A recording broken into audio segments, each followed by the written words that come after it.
Number two,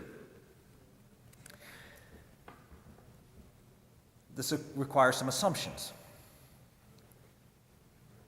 We need to look at who the two faiths, Christianity, the dominant faith in the West, and Islam.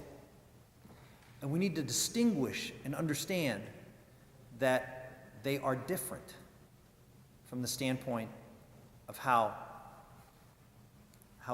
we see them as living our lives on a daily basis. Okay? And what that means as far as interacting. Let me explain.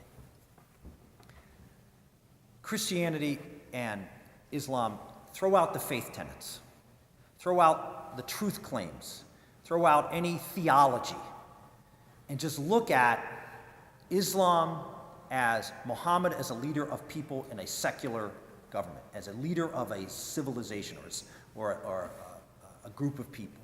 And look at Jesus in the same way. Look at Jesus as just a leader of people. Throw out whether he's God, throw out whether Muhammad's a prophet, just suspend that for now. And just look at them as leaders. And what happened? Jesus.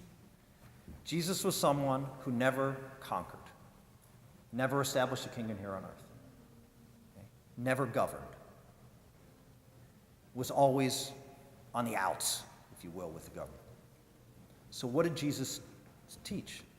Love everybody. Love your neighbors. Love your enemies. Get along with everybody. Peace. Reconciliation. Right? Why? Again, throw the faith component out because he was not in power. Okay? And so he had to deal with people who were. Give unto God what is God's, give unto Caesar what is Caesar. Separation of church and state. I hate to use that term, but I'm going to use it now. Look at Muhammad. Muhammad won. Muhammad ruled. Muhammad had a kingdom in which he was the governing authority. So Islam, unlike Christianity, is not just, and I say just, a faith, but it is an entire governmental structure. There's banking laws, sanitary laws, rules of how to do virtually everything. It's a comprehensive code of conduct, Sharia law. Christianity has no Sharia law because Christianity never ran a government. So when you look at those two things, you realize that the challenge for us with Islam is greater or more difficult than the challenge for Christianity. And it was a big challenge for Christianity to live in a world where the church and state are separate and when there is religious pluralism, simply because of the structure of the faith. Christianity took 1,500 years to be able to figure that out. Islam, in my opinion, has to go through a similar embrace of modernity, and many are trying, but it's not there yet. Third, again, looking at the leaders, both religions use their leader, Jesus Muhammad, as an example of how to live. Right? We look to Jesus and say, as Christians, and say, WWJD, what would Jesus do? Jesus is an example of how we should live our lives. He's a model. Same thing with Islam. All of Islam is about what did the Prophet do? How would he have done this? And so they're both the models. Look at the models. Model of Jesus, peace, reconciliation, never lifted the sword, never did anything. He was someone who never had power, never tried to conquer upon somebody, never tried to fight anybody. Muhammad did. Muhammad was a warrior. Muhammad conquered. People died, lots of them.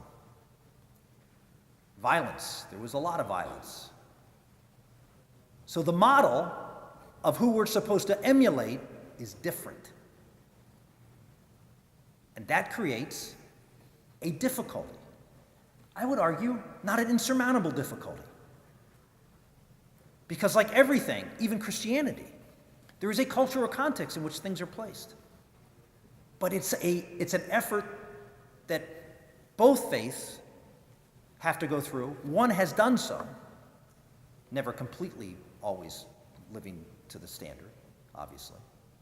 The other has a tougher time because the model is different. When these people get up and say we're going to use violence to conquer areas and impose radical Islam on a particular group of people, they can point to the prophet and say, well, he conquered. We can't, Christians couldn't do that. They conquered anyway. They tried. They used Christian states and papal authority, and they tried, but it just wasn't there. And yet it took 1,500 years. Understand the difficult challenge here that we're dealing with. Fourth, and this is another reality that we have to deal with. These are two faiths who claim exclusivity. Christian faith believes that Jesus is the final revelation, the Messiah, the Son of God. God, not just the Son of God, but God. And that he is the final revelation, and that Christianity should be, we as Christians have an obligation to spread the faith, to evangelize around the world. Why? Because we have the truth. We have God's final revelation to man. Islam believes the same thing, that they are the final revelation to man, that they are the truth. And, just like Christianity, have a responsibility, because they hold the truth, to spread it throughout the world. That's mutually exclusive territory. That's tough. History of 1,300 years of history has shown it's been very tough